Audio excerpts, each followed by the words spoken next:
Jonathan Hale wasn't a soldier. He wasn't a cop, but he had saved more lives than most men who carried guns every day. For over 20 years, Hale had been the quiet voice in the middle of chaos, the negotiator, when police officers panicked, when SWAT teams shouted for clearance, when politicians demanded action, they called for him. He wasn't famous. He wasn't flashy. He didn't need to be. The men and women he faced never remembered his face. They remembered his voice. Calm. Measured. Patient. The kind of voice that could slip past rage and fear and land directly in the heart. His colleagues called him the Last Negotiator because when Jonathan Hale failed, there was no plan B. It was 12 years ago, in a small-town bank. 3 armed men, 15 hostages. One of the men was barely 20 years old, shaking so hard the gun nearly slipped from his hand. Hale had walked through the front doors alone. He had sat down across from the boy. No vest, no weapon, just words. "You're not a killer," Hale had told him softly. The boy had wept. 20 minutes later, 15 hostages walked out alive. Stories like that spread in silence, passed from one police chief to another. And so, whenever things fell apart, Hale's phone rang that night. His phone buzzed on the nightstand. The clock glowed 2:07 a.m. "Hale," he answered, voice still thick with sleep. A man's voice replied. Smooth. Controlled. "Mr. Hale. We have 50 hostages. And we will only talk to you. No one else." Jonathan sat up straight. His pulse steadied out of habit. "Who am I speaking with?" "You'll know soon enough," the man said. "You have 1 hour. A car will arrive. If you're not in it, people start dying." The line went dead. Hale stared at the phone in his hand. 50 hostages. Demanding him by name. That was wrong. Most criminals didn't know negotiators even existed. Those who did never requested one by name. This wasn't random. This wasn't about money. This was about him. He whispered to himself, the mantra he'd repeated for decades: facts before feelings. Control the frame. Never let fear set the stage. Fact, there were hostages. Fact, they wanted him. Fact, refusing wasn't an option. Jonathan pulled on his jacket. Checked the inside pocket, pen and notepad always ready. His only weapons. Before leaving, he removed his wedding ring and slipped it into his pocket. It had been 3 years since his wife died, but the ritual never changed. He couldn't walk into danger with that weight on his finger. He caught his reflection in the mirror. Gray hair, tired eyes, lines carved by years of strain. "Maybe this is the last one," he muttered. A T245, headlights cut across his street. A black SUV rolled to a stop. No plates. Windows tinted. The driver wore a mask. He didn't speak. Just gestured. Jonathan climbed in. The city slid past. Streetlights washed over the driver's mask in flashes. Jonathan counted turns, memorized intersections. Every detail mattered. They didn't blindfold him. That meant either confidence, or that they didn't plan for him to survive. After nearly 40 minutes, the SUV stopped. An abandoned office tower loomed over them. 20 stories of broken windows and graffiti, black against the night sky. Jonathan stepped out. The air smelled of mold and rust. Inside the lobby, shadows moved. At least a dozen men, all masked, rifles in hand. Their movements were disciplined, too clean for common thugs, and in the center, 50 hostages. Huddled. Eyes wide. Silent. Jonathan straightened his shoulders. Negotiators never showed fear. One man stepped forward. Tall. Broad. His mask spotless, posture sharp. He moved like a commander, not a criminal. He extended a gloved hand. "Mr. Hale." Finally. Jonathan didn't shake it. His voice was calm, steady. "You asked for me. I'm here. Tell me what you want." The man tilted his head, the smile audible in his tone. "What I want," he said, "is you." Jonathan Hale stood in the lobby of the ruined tower, his eyes moving calmly across the scene. 50 hostages. Armed men everywhere. And one leader who smiled as though the outcome was already written. "I'm listening," Hale said. The leader chuckled. "Of course you are. That's what you do, isn't it? You listen, you talk, and sometimes people live." He leaned in closer. "But this time, you're the one who's going to learn how it feels to be negotiated with." The hostages trembled in silence. A little girl clutched a teddy bear so tight its seams were tearing. Hale caught her eyes for a moment, gave her the faintest nod. "A promise. I'm here. I'll get you out." Then he turned back to the man in charge. "You asked for me. So you must know how this works. I need proof of life. Let me speak with one of the hostages." The man tilted his head, amused. Still clinging to the handbook. "Fine." He snapped his fingers. A guard dragged forward a middle-aged woman. Her eyes were red, but she was alive. The leader gestured. "Speak." Jonathan's voice softened. "What's your name?" She swallowed. "Karen. Karen, I need you to do something for me. Take a deep breath. In, out." She obeyed. Her chest rose, fell. Her breathing was steady. Jonathan nodded. "Good. Thank you. You'll be fine." The woman's eyes watered, but some of the panic faded. The leader smirked. "Happy now?" Jonathan ignored the jab. "So what's the demand? Money? Transportation? Political statement? You brought me here for a reason. Say it." The man's tone sharpened. "What I want isn't money. It isn't politics. What I want is leverage. And you, Mr. Hale, are the key." Jonathan's mind raced. Leverage? Against who? He scanned the room. These weren't desperate criminals. Their weapons were clean. Their gear uniform. They moved with discipline. Military discipline. This wasn't a random heist. It was an operation. He adjusted his stance, voice calm. "You're prepared. That tells me you're professionals. Which means you know how this usually ends. You kill hostages, the government hunts you to the ends of the earth.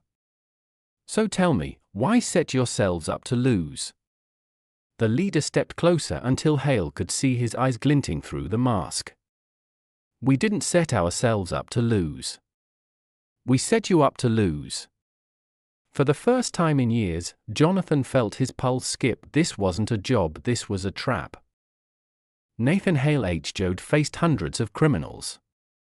He had seen them bluff, rage, cry, collapse. But the man standing before him tonight wasn't bluffing. He was patient.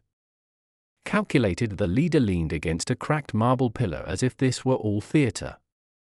"You're wondering why now? Don't bother pretending you don't know." Hale kept his tone level. "Enlighten me." The man chuckled. "Still buying time. That's what you do, right? Stall, redirect, humanize. But you can't humanize me, Hale. Because I know you. I know what you've done. Or more accurately, what you failed to do." Jonathan's chest tightened. He didn't let it show. "You're talking in riddles. If you want something, you'll have to say it plainly." The leader snapped his fingers. 2 guards dragged a hostage forward. A young man, maybe 25, his face pale with fear. The leader pulled off the hostage's gag. "Tell him your name." The young man stammered, "Eric Monroe." The name hit Jonathan like a punch. He knew it too well. 13 years ago. A suburban house, barricaded. A father gone mad, his wife and son locked inside. Jonathan had been the negotiator. Hours of talking, pleading, coaxing. In the end, the man shot himself. The wife survived. But the son, Eric, had been taken away, traumatized, scarred for life. Jonathan had never forgotten the hollow look in that boy's eyes as paramedics carried him out, and now, here he was grown. Terrified. And once again a hostage. Jonathan's voice wavered despite himself. Eric. Listen to me. You're going to be fine. I'm here. But the leader cut him off with a laugh. Beautiful, isn't it? Full circle. You failed to save him once. Now we give you a second chance. But this time, the rules are ours. He leaned in, whispering so only Hale could hear. Imagine the headlines when the great Jonathan Hale, the last negotiator, fails again. 50 dead. Including the boy he already failed once before. Hale's mind raced. This wasn't coincidence. They had researched him. Dug into his past cases. Handpicked hostages that would break him. He forced himself to breathe slowly. So this is your strategy? To turn me into the hostage? The leader's eyes gleamed. Exactly. You think negotiations are about words. But they're about leverage. Tonight, we own all of it. He gestured at the trembling crowd. Every one of them has a story connected to you. Failures. Survivors. People you couldn't save, or didn't. We've collected them, Hale. Your past is your prison. Jonathan scanned the faces again and suddenly, he saw it. Recognition. A woman in the back. Her husband had died in a factory standoff where Hale had convinced the shooter to surrender too late. A teenager whose father had taken his own life mid-negotiation. Every hostage here was a ghost from Hale's history. They weren't random civilians, they were his failures, gathered in one place. His blood ran cold. The leader smiled as though reading his thoughts. We studied you. Every case, every transcript, every mistake. You've been walking free while the lives you couldn't save burned in silence. Tonight, we change that. He stepped back, arms wide. Negotiate with that, Hale. Negotiate with your own past staring you in the face. For the first time in decades, Jonathan Hale had no words and the house fell silent, as if the building itself waited to see whether the last negotiator could talk his way out of his own history. The silence stretched, heavy and suffocating. 50 pairs of eyes stared at Jonathan Hale, waiting for him to speak. The terrorists stood like statues, rifles gleaming under broken ceiling lights, and the leader? He smiled. The kind of smile that said, I own the board, and you're just a pawn. Jonathan inhaled slowly. In negotiations, silence was as deadly as bullets. If he didn't reclaim control now, he would never get it back. So he spoke. Calm.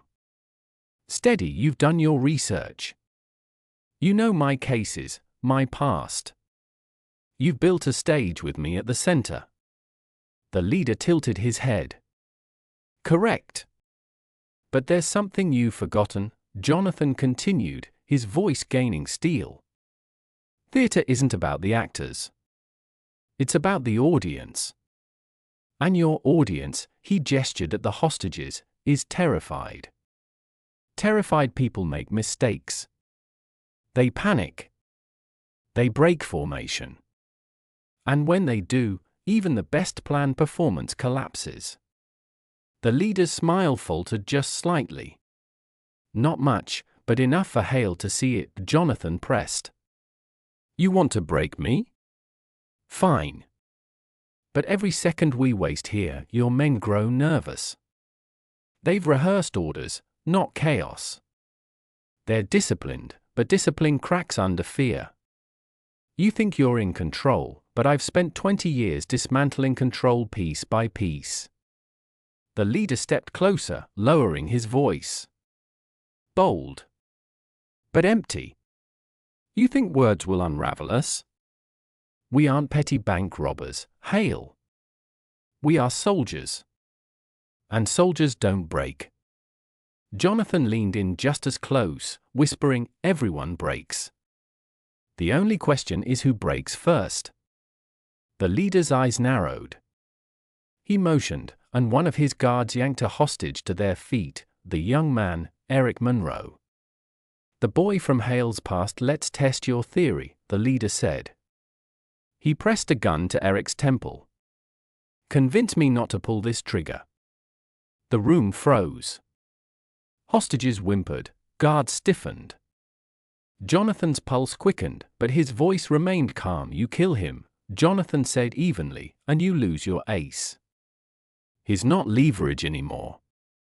He's evidence. And evidence is messy. The second you pull that trigger, your perfect theater turns into a crime scene. And crime scenes leave trails. The leader's finger twitched on the trigger. Hale pressed harder. You chose me for a reason. You want an audience. You want me to dance. But if you kill Eric now, you end the game early. And ending early? That tells me you're afraid you can't win. The leader's jaw tightened. The gun stayed pressed, but the trigger didn't pull. Jonathan's eyes locked with Eric's. You're going to be fine. Keep breathing. Eric trembled, but obeyed. Inhale. Exhale. His chest rose and fell. The room's tension shifted, if only slightly. Jonathan turned back to the leader. Your move. For the first time, the leader looked unsettled. Just a flicker. But Hale saw it. The man lowered the gun slowly. Then he laughed. Cold, sharp. Impressive. You almost sound like you still believe you're in control. Jonathan allowed himself the faintest smile. Control isn't belief. It's practice. And I've practiced longer than you've been alive. The leader's laughter echoed through the ruined tower. But beneath it, Jonathan could hear what mattered most, doubt. He had planted the first crack, and in negotiations, cracks always spread.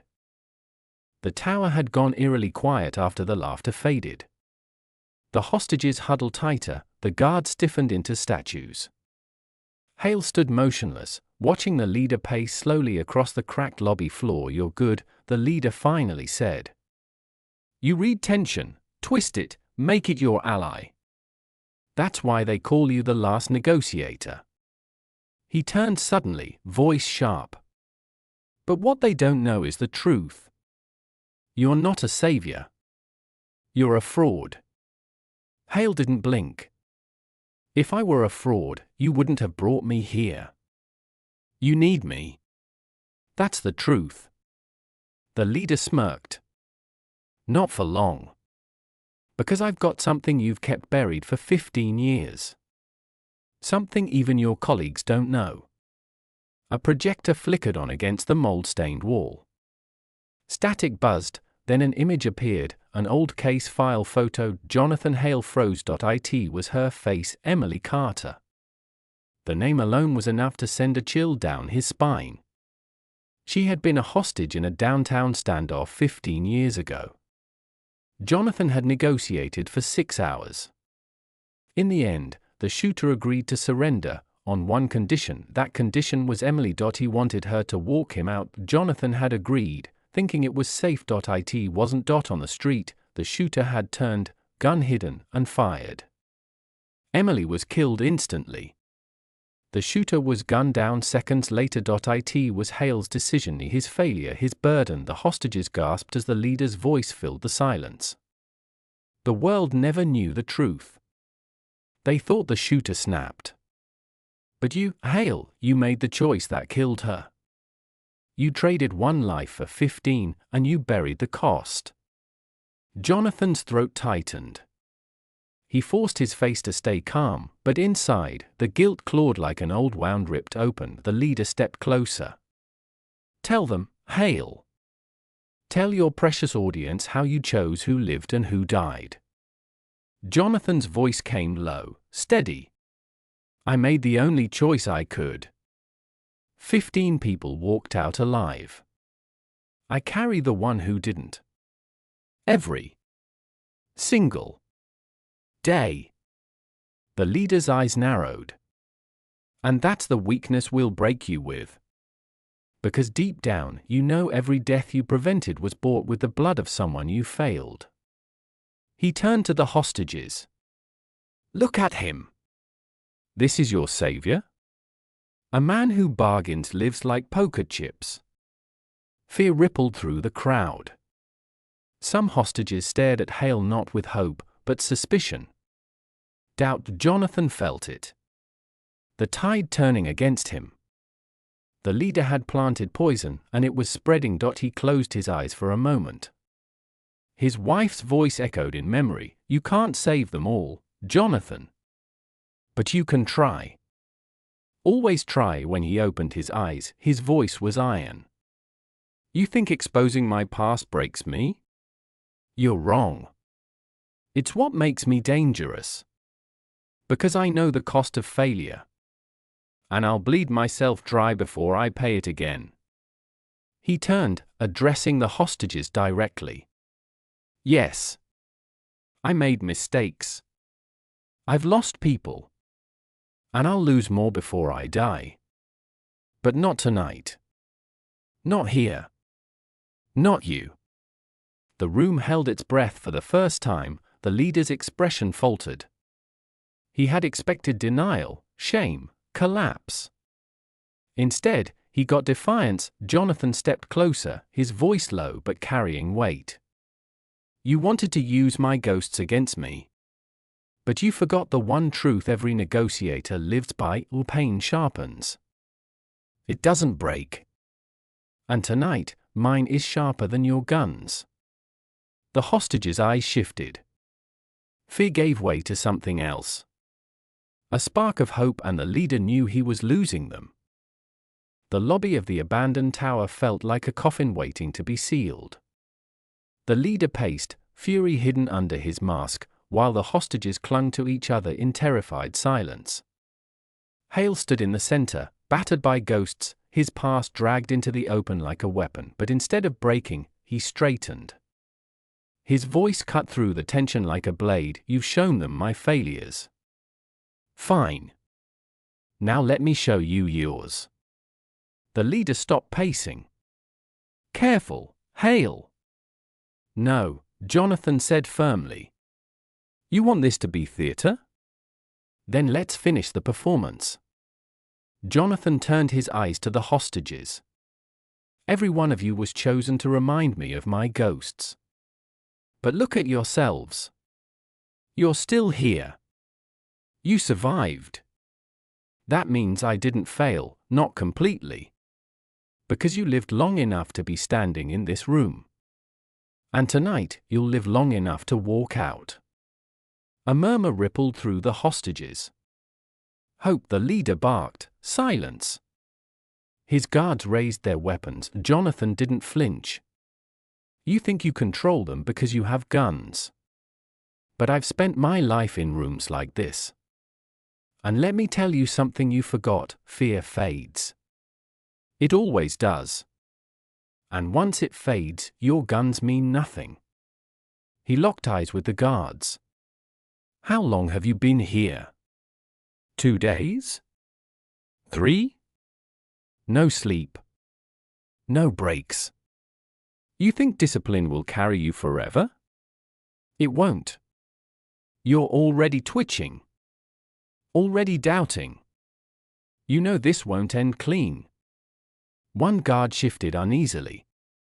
Another glanced at the door. The cracks were spreading. Jonathan took a step closer to the leader. You wanted leverage? Here it is. Your men are tired, your plan is unraveling, and you've put yourself in a corner. There's only one ending here, and it won't be yours to write. The leader hissed, "You're bluffing." Jonathan leaned in. "Am I? Look at them. Look at their hands. See the sweat? The tremors? That's not loyalty. That's survival instinct. And survival always wins over orders." The leader whipped around, scanning his men. Some avoided his gaze. One lowered his weapon slightly. The room was tilting. Jonathan pressed harder. He turned suddenly to the hostages. His voice boomed with command. "Now! Get down!" Instinct took over. The hostages dropped flat, chaos erupting. Several guards jolted, uncertain. A few fired warning shots into the ceiling.